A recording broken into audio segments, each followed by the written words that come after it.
अब क्या देश के प्रधानमंत्री से सवाल पूछने के लिए पहले मुझे प्रधानमंत्री बनना पड़ेगा? लोक गायिका नेहा सिंह राठौर जो इस वक्त बीजेपी सरकार और पीएम नरेंद्र मोदी से भिड़ती हुई नजर आ रही हैं। पहलगाम हमले के बाद से नेहा सिंह राठौर लगातार मोदी सरकार पर हमलावर हैं। उनके हमले तब और तेज हो गए जब उन पर एफआईआर हुई। नेहा ने मोदी सरकार से सवाल क्या किया और उनका एक वीडियो पाकिस्तान में चला, जिसके बाद उनको देशद्रोही बोला जाने लगा और उन पर एफआईआर हो गई। लेकिन उसके बाद भी नेहा सिंह राठौर ने हमले रोके नहीं। लेकिन नेहा सिंह राठौर की मुश्किलें थमने का नाम नहीं ले रही हैं। लखनऊ के बाद अब अयोध्या में भी उनके खिलाफ कानूनी शिकंजा कसता हुआ नजर आ रहा है। अयोध्या की एसडीएम अदालत में नेहा सिंह राठौर के खिलाफ एक परिवारवाद दाखिल किया गया है। यह याचिका ब्लॉक प्रमुख संघ के जिला अध्यक्ष शिवेंद्र सिंह ने अपने वरिष्ठ अधिवक्ता मार्तंड प्रताप सिंह के माध्यम से दाखिल की है। वहीं नेहा ने एक वीडियो शेयर करते हुए कहा कि क्या प्रधानमंत्री से सवाल पूछने के लिए मुझे प्रधानमंत्री बनना पड़ेगा? सरकार इतनी मनभड़ कैसे हो गई है कि वो जनता से नहीं डर रही है? अरे धिक्कार है उस जनता पर जो अपनी बनाई सरकार से डरने लगे।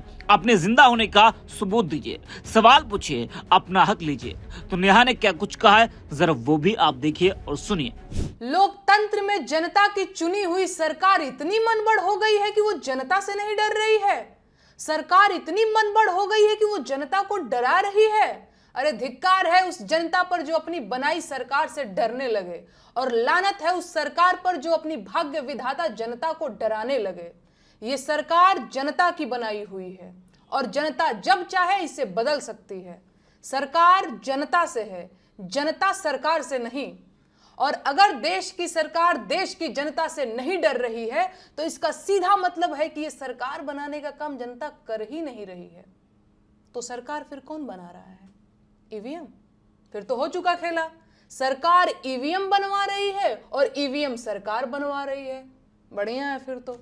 अच्छा, दिल पे हाथ रख करके बताइएगा, आपको सच में लगता है कि सरकार देशवासियों का भला कर रही है?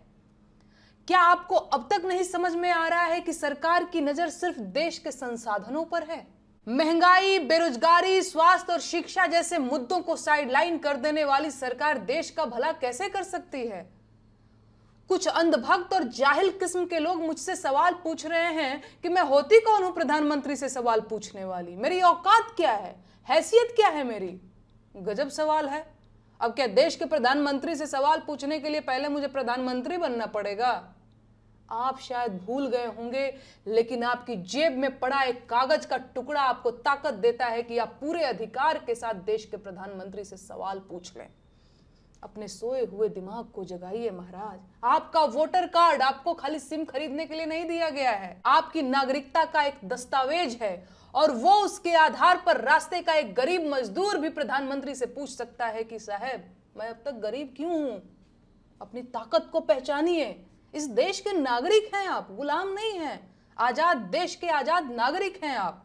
जागिए और पूछिए सवाल इन बड़ी गाड़ी और ऊंचे मकान वाले नेताओं से कि आप अब तक बेरोजगार क्यों हैं? पूछिए सवाल इन महंगे सूट और मोटी खाल वाले नेताओं से कि देश की 80 करोड़ जनता सरकारी भीख पर क्यों जिंदा है? अपने जिंदा होने का सबूत दीजिए, सवाल पूछिए और अपना हक लीजिए।